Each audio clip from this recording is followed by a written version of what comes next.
주님 사랑합니다. 한 주간 동안 잘 지내셨습니까? 우리 옆에 있는 분들과 인사 나눌까요? 잘 지내셨습니까? 늘 행복하시고 주님 안에서 기쁘고 은혜로운 나날이 되길 기도 중에 함께 하겠습니다. 네. 오늘은 연중 제10주일입니다. 그래서 오늘 말씀에 비추어서 강론 주제를 정해봤는데요. 강론의 주제는 주님 안에서 참 가족을 일구자라고 하는 주제로 함께 나누고자 합니다. 지금부터 기원전 1700년 전입니다. 그러니까 아주 거의 원시 시대죠. 그래도 그 당시에 이 메소포타미아 수메르 문명, 그러니까 이 메소포타미아는 그 지금의 이란과 이라크 사이에 있는 그 넓은 지역입니다.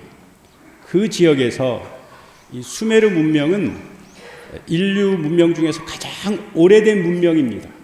가장 오래된 문명인데 이 문명을 읽으면서 이들이 그 하나씩 기록한 이 점토판이 이렇게 발견이 됐습니다. 근데 그 점토판에 이런 내용이 나옵니다. 어떤 내용이 나오냐면 그 부모가 자녀에게 잔소리하는 내용이 나와요. 그 점토판에 가령 이런 겁니다. 학교는 다녀왔느냐? 그 다음에 왜 어른에게 버릇이 없느냐? 이런 얘기도 나오고 또 왜 공부하지 않느냐? 이런 얘기도 나오고 한마디로 그렇게 공부하지 않고 이렇게 빈둥빈둥거리고 살면은 너가 어떻게 살 거냐? 라고 하는 그 부모가 자녀에게 타박하는 그런 폭풍 잔소리입니다. 자, 이처럼 그 부모와 자녀 간의 어떤 그런 갈등이라든지 아니면은 그 세대 간의 이런 대립이라든지 그런 문제들 있죠. 그런 문제들은 정말 하느님께서 오늘 독서에서 나오듯이 아담과 하와를 창조해가지고 이렇게 가정을 일궈주시죠. 가정을 일궈주시는 그때부터 지금에 이르기까지 있어온 일들입니다. 그래서 이 문제들은 그 문제들의 그 안에 보면은 이런 내용이 있죠. 어떻게 해야 참 가족을 이루며 살아야 될 것인가? 라고 하는 것에 대한 숙고의 문제입니다. 그만큼 그 당시도 그렇지만 위기가 있다는 거죠. 가정에 여러 가지 위기가 있다는 말입니다. 그런데 이 위기가요, 예전과는 다르다는 데 문제가 있어요.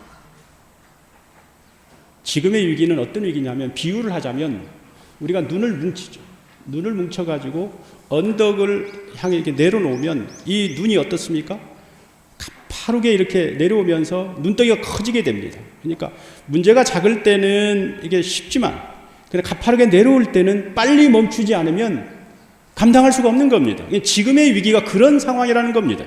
그래서 우리가 이런 그 참 가족을 일구고 지금의 위기를 멈추려면 어떻게 해야 할 것인가?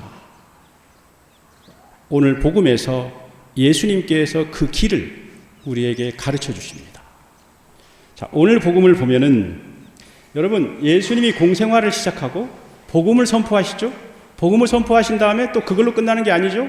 여러 병에 걸린 사람들을 다 치유를 해주십니다. 그러니까 그 치유된 내용을 직접 본 사람도 있을 것이고 그리고 그 소문에 들은 사람도 있을 겁니다. 그러다 보니까 예수님이 했던 그 장소를 떠나가지고 유다, 예루살렘 할 것 없이 주변에 수많은 사람들이 예수님께 어떻습니까? 몰려드는 거죠. 그러면은 당시에 예수님은요, 지금으로 치자면 어느 유명인사 못지 않았을 거예요. 그리고 그 예수님의 하루하루가 분주한 나날이었을 겁니다. 이렇게 한마디로 얘기하면 예수님이 참 잘 나갔습니다.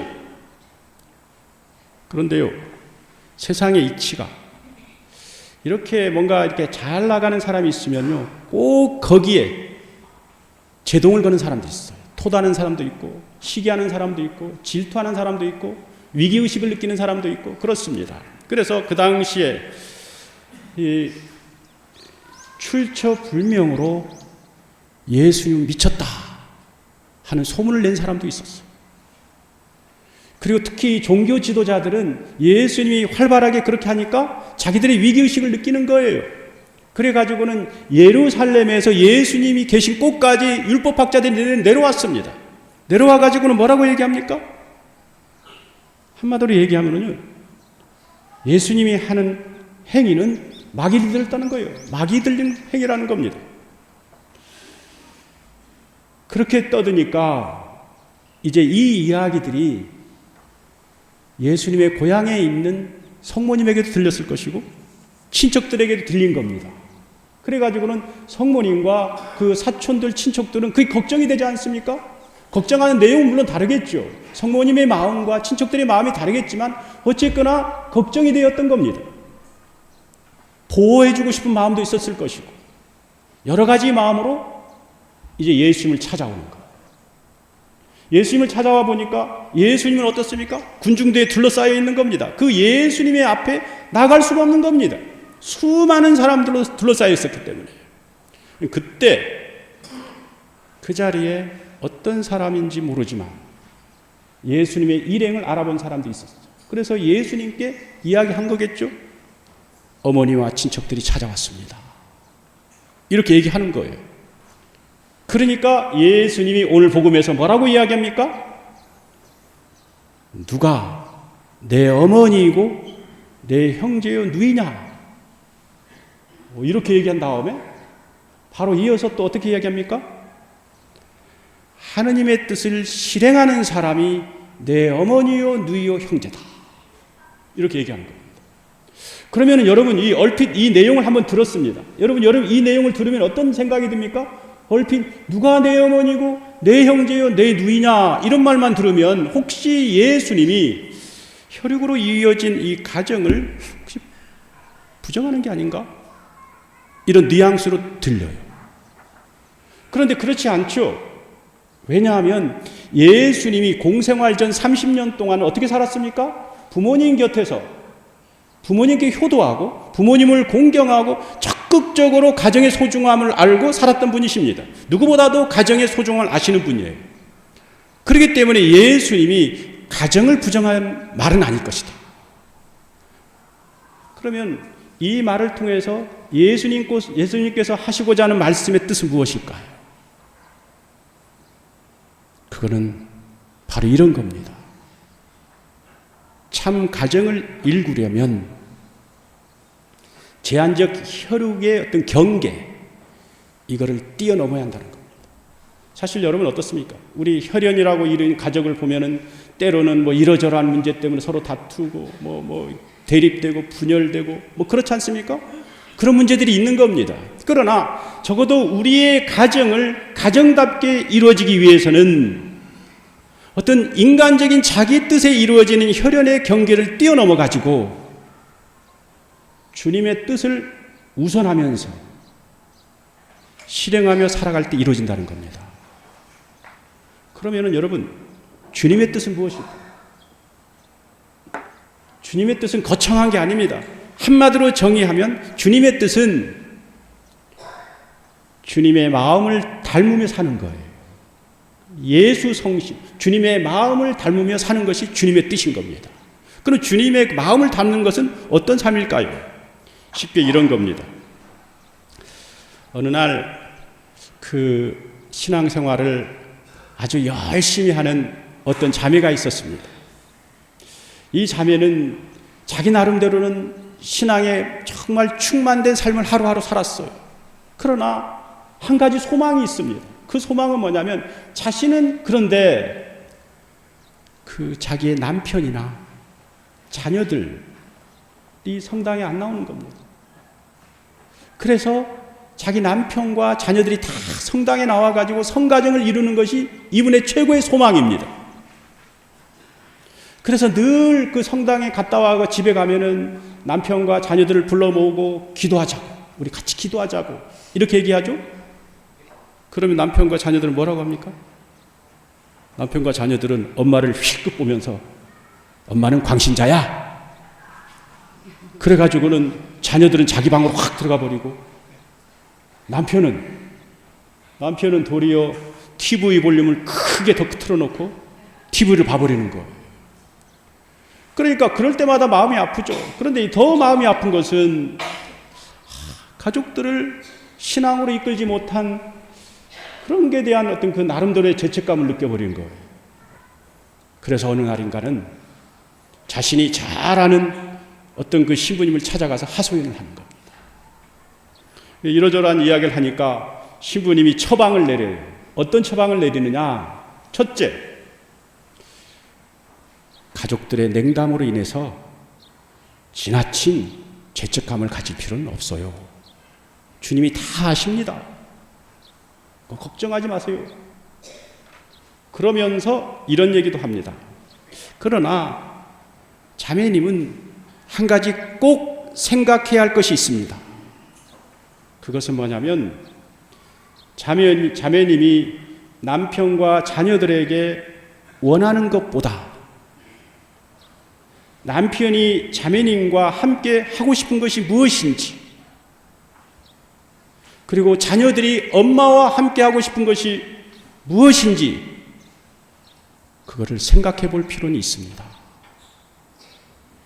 그러니까 이 말이 무슨 말입니까? 신부님이 얘기하고자 하는 건 뭐냐면 자매님이 자녀들과 남편을 성당에 이렇게 왔으면 하는 그런 것도 중요하지만, 그러나 지금 남편이 그리고 자녀들이 엄마에 대해서 어떻게 생각하고 있는지, 그 엄마를 통해서 무엇을 원하는지 하는 것도 생각해 보라는 겁니다.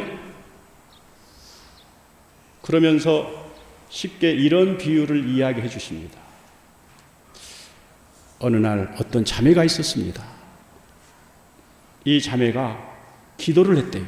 어떤 기도를 하느냐면, 예수님, 저의 집에 오셔서 허구한 날 기도는 하지 않고 축구 경기만 보는 우리 남편을 혼내주세요. 이런 기도를 했대요.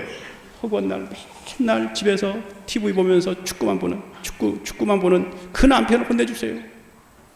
정성껏 기도했대요. 그러니까 어느 날 예수님이 왔어요. 그 집에 왔다는 겁니다.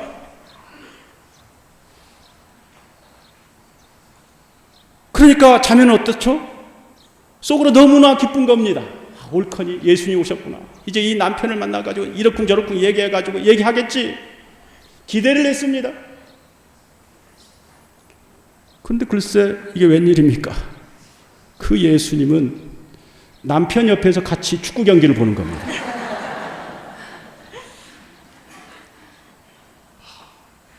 그리고 한술 더 떠가지고 예수님이 자신을 보고는 이리로 오라고. 그리고는 어떻게 해요? 같이 축구 보자고 이야기하는 겁니다. 자, 이 비유를 통해서 이야기하고자 하는 것이 있습니다. 그게 뭘까요? 그거는 다른 게 아닙니다. 예수님께서 바라시는 성가정과 그 참 가정, 일구고자 하는 참 가정은 때로는 우리와 다를 수 있다는 겁니다. 그러니까 남편이 성당에 다니는 거 아주 중요한 일입니다. 그러나 그것이 때로는 내 뜻일 수가 있는 거예요. 주님의 뜻이 아니라. 여기서 예수님이 어떤 분인지를 생각해야 돼요. 예수님은 열렬하게 당신을 믿고 따르는 그 자매님과 함께 하시는 분입니다. 그 자매님에게 축복도 내리시고 은혜도 내리시는 분이십니다. 당연히 그러겠죠. 그런데 우리의 예수님은 그런 분만이 아니라 때로는 광신자라 할 만큼 예수님을 따르면서 자식들에게 소홀한데 남편에게 소홀한 것으로 그 원망과 서운함을 표현하면서 기도하자면 자기 방에 들어가 버리는 자녀들과 기도하자면 TV 볼륨을 높이 틀어버리는 남편, 그런 남편에게도 함께 하신다는 겁니다. 이처럼 우리 각자의 마음 안에, 우리 각자의 마음 안에 함께 하시는 그 예수님을 발견하는 것이 중요한 거예요. 나의 마음 안에, 그리고 나와 함께하는 하느님, 예수님만 발견하는 것이 아니라 때로는 신앙이 부족하고 때로는 정말 여러 가지 그 이러이러한 문제를 보이는 그 사람들의 마음 안에도 예수님이 함께 하신다라고 하는 이 사실을 발견해야 한다는 겁니다. 그래서 내 뜻보다는 다른 이의 뜻을 통해서 드러나는, 다른 이를 통해서 드러나는 그 주님의 뜻을 깨달아 알아야 한다. 그랬을 때 어떻죠? 그랬을 때 우리는 서로를 배려할 수가 있어요. 여러분 안 그렇겠습니까? 내 뜻을 우선하면 남을 배려할 수 있겠습니까? 그렇지 않아요. 주님의 뜻을 우선했을 때 남을 진정으로 배려할 수가 있는 겁니다. 남을 위해서 기도할 수가 있는 겁니다. 그리고 그 사람을 위해서 기다려줄 줄 아는 거예요. 바로 이런 마음으로 함께 믿음의 길을 걷는 것. 이때 우리는 주님 안에서 한마음 한뜻으로 참 가족을 이루게 될 것입니다. 그러므로 형제 자매 여러분, 근본 한 주도 이런 주님의 마음을 닮으면서 내 주변에 있는 가족과 이웃들, 그들 안에 들어있는 주님의 뜻을 헤아리는 가운데 주님 보시기에 좋은 가족 공동체와 교회 공동체, 주님 보시기에 좋은 신앙인의 삶을 살아가길 주님의 이름으로 기도드립니다.